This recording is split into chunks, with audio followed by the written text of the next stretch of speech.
Subscribe to Audio Novels for more content and click on the bell icon. We hope you enjoy the video. Thank you. That night, she got the divorce papers from her husband. It was her husband's eldest son, the man who had become her son on paper, and 1 year older than her, who came to find Eve. Azazel Hound Seriton, the heir to the Duke who inherited his mother's surname, Duchess of Seriton, instead of his father's, Count of Hound. Azazel resembles his father a lot, the Count of Hound, who was called the most handsome in the Empire when he was young, and is said to have broken many women's hearts. Beneath his short, bright blonde hair, a straight forehead, piercing eyes, a sharp nose, an angled chin, and shining transparent blue eyes were particularly impressive. As always, Azazel's thick lips opened and a sweet voice came out. "What do you think about marrying me?" The soft voice did not sound like a joke in any way. Furthermore, he and she were not close enough to joke around. Eve narrowed her eyes and looked at Azazel. He was not smiling, but his eyes were full of signs of fun. Eve swallowed a sigh that was about to come out of her mouth and looked at him with a tired face. "Azazel, I know I was the mother you didn't like, but you don't have to make fun of me like this." At Eve's answer, Azazel's eyes frowned. Azazel, who had become more mature than the first 3 years ago, looked dangerous just by looking at his slightly frowned expression. Eve, who was trying to unwind as much as possible in the sudden change of atmosphere, trembled as Azazel approached her suddenly. Eve saw Azazel smile for the first time since she met him. The corners of his gently curving eyes and the smoothly curving of his lips were so beautiful. Eve gazed at his beautiful face in amazement. She knew just by looking at his face that he was praised for being more handsome than the Count of Hound. However, Azazel, whom Eve saw in the past, did not show his emotions well. All she knew was that he showed contempt and hostility toward the Count of Hound, his father.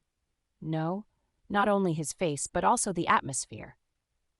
Eve, who was overwhelmed by Azazel's non-human face and the strange atmosphere, suddenly realized that his face became very close. Eve was about to step back, but Azazel grabbed her forearms and whispered softly, "Why do you think I didn't like you?" There was something captivating about his emotional voice, a voice that fascinates people. Eve answered, ignoring her tickling ears, trying not to be deceived by his soft voice. "Because you always looked at me like you didn't like me." At Eve's words, Azazel smiled a little and nodded his head. They were too close, so Azazel's nose rubbed Eve's nose a few times. Then, as Eve tried to step back from him once more, Azazel grabbed her arms even tighter and opened his mouth. "That's right. I hated you being my mother." This was not surprising because it was a fact that she knew originally, but the distance between the two now was shocking rather than surprising, so Eve said hurriedly, "Yeah, I knew. Can you please let me go now?" "Did you really know? So did you know this too?" "Ah." Eve was startled by the warm hand that came through the thin slips without hesitation. When they dined together, the hand that she had always thought beautiful slipped through the gaping slip and reached between Eve's legs. Only then did Eve realize that she was wearing a slip. At first glance, the white slip looked like a very modest robe that went down to the toes, but because of the thin, airy fabric, even a little bit of movement would loosen the waistband and reveal the body. As Eve looked at Azazel in disbelief, unable to even think of covering up her body, which was one step closer to being revealed, he said with a sweet smile, "I've always wanted to shove mine in your place." What do you mean by mother? That's ridiculous. What son would think of his mother like this?" After the end of the contract marriage, the things that followed were a series of things that Eve had never expected. Eve, the second daughter of a humble countryside noble, had no other choice but to accept this marriage proposal. No, to be precise, considering Eve's condition, marrying anyone wasn't a problem. Despite his age of 40, the man, who still appears to be in his 30s, was called the most beautiful of the Empire when he was young, beating out all of the young ladies in the Empire. The Count Hound family was one of the most famous families in the Empire. The Hound County, which has been in existence since the founding of the Empire, has always taken a step back from the battles of the nobles, including the battle for succession, and was able to maintain the family for over 1,000 years after the empire was established. In addition, the family itself had a great reputation, and the estates and mines the Count had built over the years were a great resource to generate a solid income. In a word, Count Hound was a handsome man with a lot of money and a good family. However, he also had his shortcomings. The reason the rich, handsome, and well-to-do Count sent a proposal to Eve, the second daughter of a humble family, was because he was a playboy and had as many children as his fortune. The only child Count Hound acknowledged as his child was his first wife's child, but the number of children unofficially assumed to be his descendants exceeded double digits. Moreover, Count Hound had already been married 3 times. Nevertheless, the reason Eve did not consider her condition to be favorable was that her condition was so poor. She is the second daughter of Baron Jenna, who has a small estate on the edge of the empire. She was a noblewoman, but she lived a life different from what most people think of as a noblewoman. She didn't starve because she lived in a small estate, but a prosperous life of wearing dresses, attending parties, fitting new dresses, painting and playing musical instruments as a hobby, and entering society were not permitted to Eve. Still, Eve was lucky. By the time Eve was 5, her older sister Cynthia discovered that her 5-year-old sister was half-witted. At the time, Cynthia was earning money by working as a maidservant of a viscounty in an estate not far from Jenna's estate, and she decided to use the money to educate her younger sister, Eve. The money Cynthia earned was not that much, so Eve could learn just as much. Etiquette, as a noblewoman, the history of the empire, and simple writing and counting were all of the education Eve received, but Cynthia had to sacrifice quite a lot to teach her. Thanks to the proper education, Eve grew up to be a graceful noble lady. With her rose-red hair and beautiful sunset eyes, the Baron and Baroness Jenna rejoiced as Eve grew up into a beautiful lady with graceful behavior. It wasn't that they were proud to see that Eve had grown up brilliantly despite being in a destitute environment. But because the daughter, who could be sold on the wedding market for a decent price, satisfied the hearts of the poor, barren couple, and they have been fervently searching for Eve's husband since she was 15. But strange things kept happening. The wealthy Count Noah, who called her after being overjoyed to see Eve's portrait, died that evening of a heart attack. A fat baron, who immediately set the wedding date after hearing the rumors about Eve and coming to the Jenna estate to meet her in person, suddenly notified Eve to break up, saying he had found his true love. A series of failures left Baron Jenna and his wife greatly disappointed, but they didn't give up. Seeing their second daughter blooming like a summer rose as the years go by, they eagerly sought a mate for Eve. But all their efforts were useless. Everyone that her parents had reached out to kept on canceling to marry her for various reasons. Strange things such as having found true love, financial collapse, and epidemic outbreaks in the territory were repeated over and over. Of course, that didn't mean that her partner canceled the marriage to Eve just because something bad happened all the time. One day, a family notified the breakup of their marriage that they would form a relationship with a greater family due to the family's success in business. And just a few months ago, the married man in his 70s who was about to become Eve's partner, who lay in bed as if he was about to die, suddenly found vitality and announced the breakup with a small amount of consolation money, saying that he would go on a trip he wanted to try before he died. By this time, Baron Jenna and his wife had almost given up on Eve's marriage. They tried so hard to get Eve to marry for the past 5 years, but Eve, who turned 20, has not been married due to all sorts of unusual circumstances. However, a nobleman who was so great that he could not be compared to those who had almost married her so far, sent a proposal to Eve directly without going through the family. She normally wouldn't have been interested, but the proposal came in a timely manner. At that time, Eve was in desperate need of money.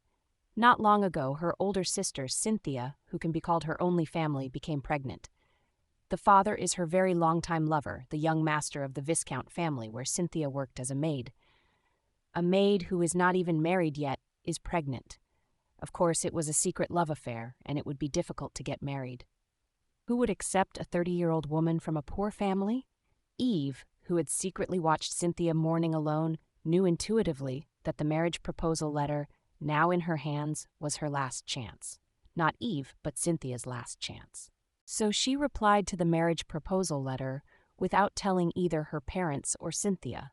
And for a month, surprisingly, nothing happened to the Count Hound, and he didn't even notify Eve to break up. After leaving her sister and her parents surprised by the unexpected wedding news, she headed for the Count's mansion in a carriage sent by Count Hound. After a week of traveling by carriage from Jenna's estate, Eve arrived at the Count's mansion, which was bigger and more splendid than she had expected. As soon as she arrived, she went straight to meet the Count without a break, and the tension made her lips dry. Eve caught her breath before entering the room where the Count was waiting. She shouldn't be nervous to get as much of what she wants as possible. Eve nodded her head to the servant after reviewing once more of the things she had been thinking about while in the carriage. When Eve's permission was granted, the servant informed the Count in the drawing room of her arrival. The Count smirked. "Do you mean a give-and-take relationship?" The absurd question implied the meaning of what Eve could give, but she straightened her back without being intimidated and continued, "Yes, I wish we could check before we get married to see if we can give each other what we want. It would be nice to leave it in writing so that we cannot break that promise." "Are you asking me to sign a contract?" Eve nodded her head in reply. "Kind of." After an uncomfortable silence, the Count asked, "Why should I do that?" "Because I will make your life more comfortable when I become the Countess."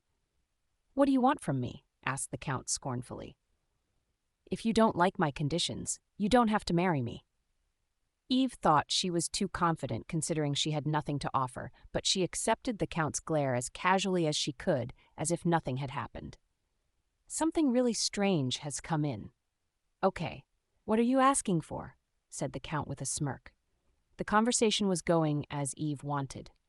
She calmly talked about her conditions, pressing down the corner of her mouth that was about to rise. After several battles of nerves lasting about an hour, the agreed conditions were generally satisfactory. While Eve, who got most of what she wanted, smiled sincerely, the Count straightened his posture by loosening his crossed legs. "Prepare the contract now." "Yes." Eve looked at the terms of the contract after the Count rang the bell and gave orders to the servant. "First, we do not intervene in each other's private lives. However, Eve should not do anything that will damage her dignity as a countess. Second, we recognize Eve's right as the Countess. However, the right is limited to that inside the mansion. Third, Eve freely uses the noble dignity maintenance expenses and other dividends given to her personally.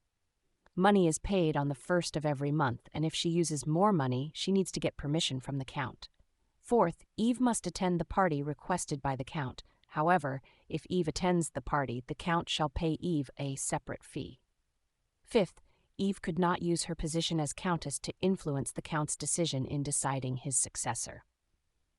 In addition, there were several small provisions, but the 5 provisions above stood out the most. The first clause was the first to be proposed by the Count, which was for his free sex life, but it does not apply to Eve. The second clause was written by Eve for living in a peaceful mansion, which she added for her personal convenience. Although the position as the Countess was only in name, at least she would be treated as a Countess and be able to live a comfortable life. The following clause was added by the Count, who didn't want Eve to engage in more social activities than the clause. It was pressure to not go out of the mansion recklessly. In the first place, Eve had never been good at socializing and had no desire to do so, so it was a condition she didn't have to worry about. And the third clause, the reason and purpose of marriage for Eve, was written by Eve after asking the Count of Hound how much the Countess's allowance was for a month. When Eve became Countess, the monthly allowance she would receive was much more than the money the Jenna family earned a year. It was more than enough for Cynthia's dowry.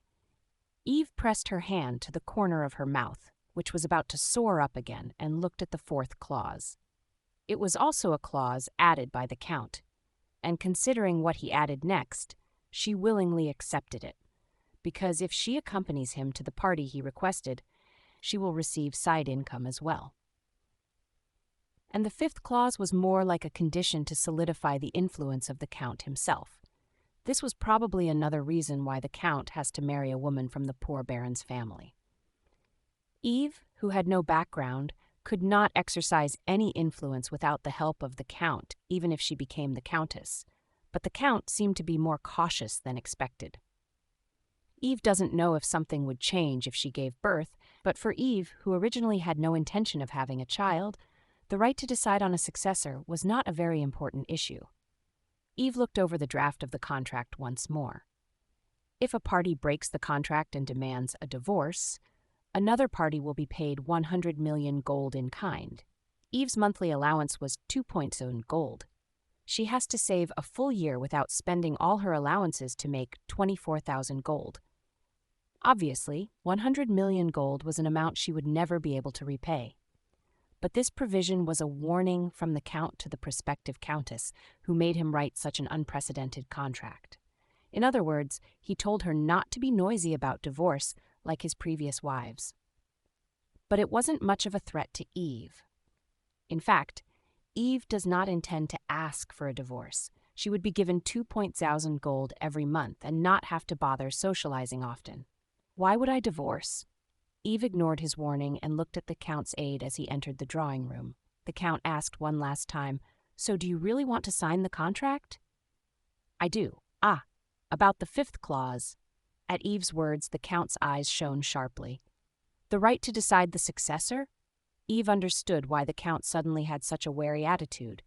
However, what Eve was trying to say was not something the Count could be wary of. "Yes, I would like to add extra provisions to that," said Eve, nodding. "What?" Anger began to show on the Count's face. Eve once again checked the contents of the contract. "The clause that says I can't influence your decision in deciding your successor means that even if I have a boy, that child will not become the heir, right?" "That's right." Eve smiled brightly at the Count's firm answer as if he had no intention of changing the clause. "Then is there a reason why I have to have a baby?" "What?" "I don't know why I have to have a baby." The Count, who looked at Eve with a confused expression on his face, blinked a few times and asked, "So, shall we remove that clause?" Eve corrected him. "No, I mean to use contraception." Eve clearly conveyed her opinion to the Count, who had his eyes widened. "Either the Count or me, one of the two of us must use contraception." The Count frowned as if he could not believe it. "Is that the condition?" "Yes." The Count smirked at the answer without hesitation. Then he beckoned to his aide after a while.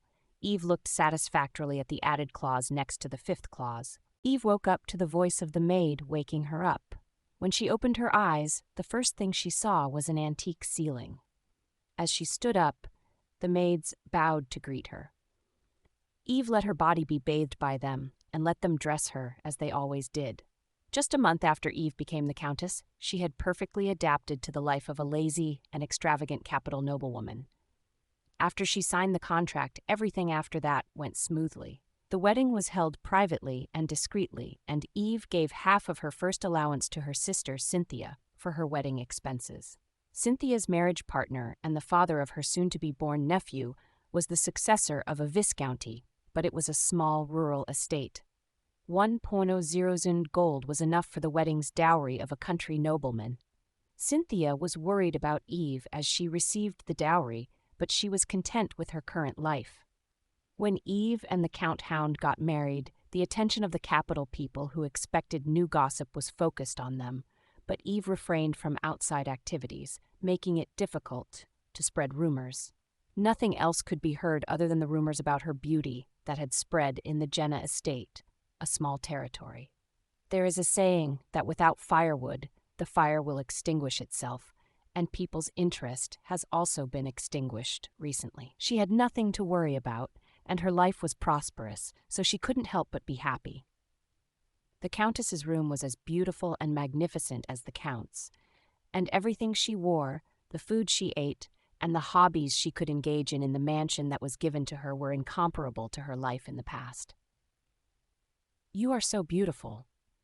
Eve, who had entrusted her body to the maids as comfortably as ever, looked in the mirror at the murmur of one of the maids, and then she noticed that her appearance was a little different from usual. It was true that the maids usually did their best to dress Eve up, But Eve in the mirror was surprisingly extraordinarily beautiful today. Eve, admiring her appearance, asked the maid who was staring at her blankly, "You paid more attention today than usual." The maid, who met her eyes in the mirror, blushed and answered in a high voice, "Today is the day when the first young master comes back." The first young master? The Count Hound's eldest son was the successor to his first ex-wife, the Duke of Seriton. The maid continued, "He is the Duke of Seriton. He rarely stays in the capital due to wanderlust, but he came back after a long time. It seems that the Duke of Seriton, Eve's stepson, who was 1 year older than her, would have finally returned to the Count Hound's mansion." For a moment, Eve nodded her head softly. It didn't seem like it would make much of a difference just because he was the eldest son.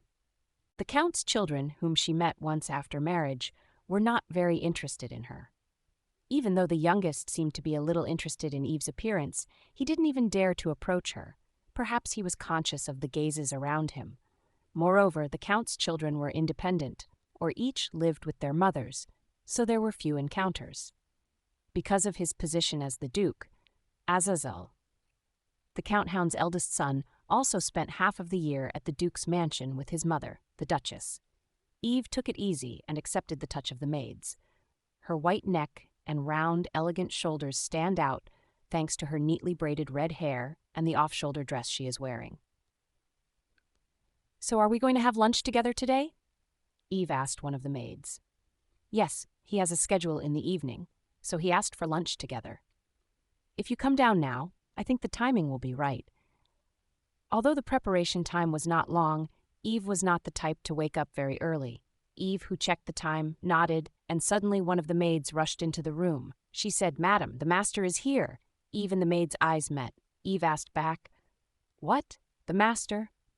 Before the maids could finish answering, the door opened and the Count Hound entered the room. "Are you ready?" Eve and the Count Hound's gazes met. The Count approached Eve, ignoring the stares of the maids. When Eve saw the Count, whose eyes widened as if surprised by something, she sighed and beckoned for the maids who were staring at her to leave. When the maids quickly left the room, leaving only the two of them, Eve looked back at the Count. "In the mansion, you have to treat me as the Countess," said Eve. If the Count really respected Eve as a Countess, he shouldn't have entered her room without permission, as he does now. Hearing her words mixed with criticism, the Count stood still and looked blankly at Eve. "Count?" The Count blinked his eyes a few times, scanning Eve up and down. Then he said, "Yeah, I am sorry for that. By the way, do you usually go around like this?" It was only natural that he did not know Eve's usual appearance. At first, they didn't see each other often. No, today, Eve saw the Count for the first time since the day the contract was signed. He didn't even show up at the wedding in the mansion. Rumor has it that from the wedding day with Eve, the Count spent days in a widow's house. Eve recalled an article written in the gossip newspaper.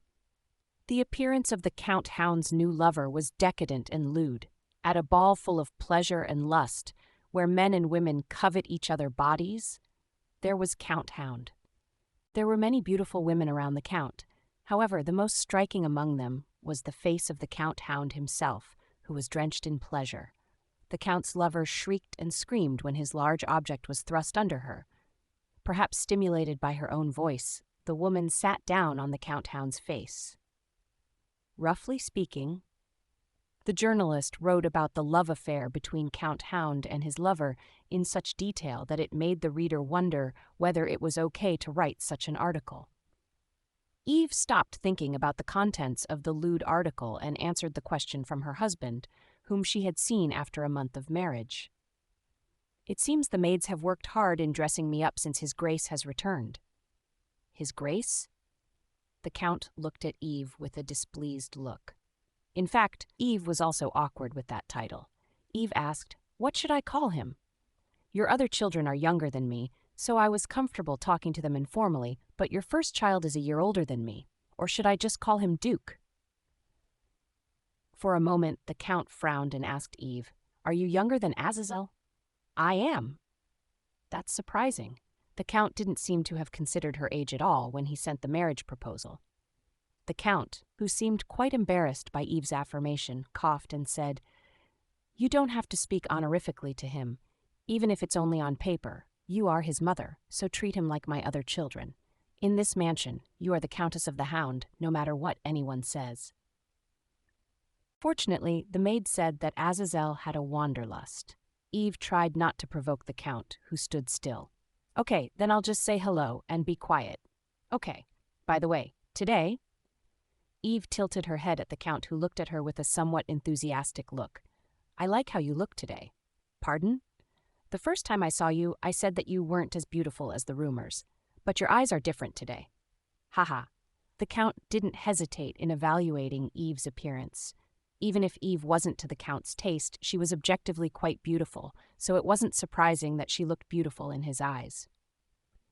Eve asked the Count, who was still silent. "Do you have anything else to say?" The Count Hound, who was looking at Eve, suddenly changed his expression. "Why didn't you ever look for me?" "Yes." "I heard from the butler that you never looked for me." "Yes." "Why?" "Are you calling this a question?" "I had nothing to say when I was asked about something obvious. That's because I don't have to look for you, right?" "Why?" "Because we don't need to meet." What is the reason for Eve to meet the Count? In the first place, the two had a relationship where she didn't have to meet unless she had a request from him, and Eve had nothing to request for. Now she was well off financially, with many maids helping her without her asking for it. What else is there to ask for?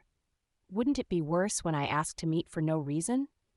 Eve held back what she wanted to say, and instead she asked, "Do you want me to visit you from now on?" If the Count wished, Eve was willing to visit him regularly.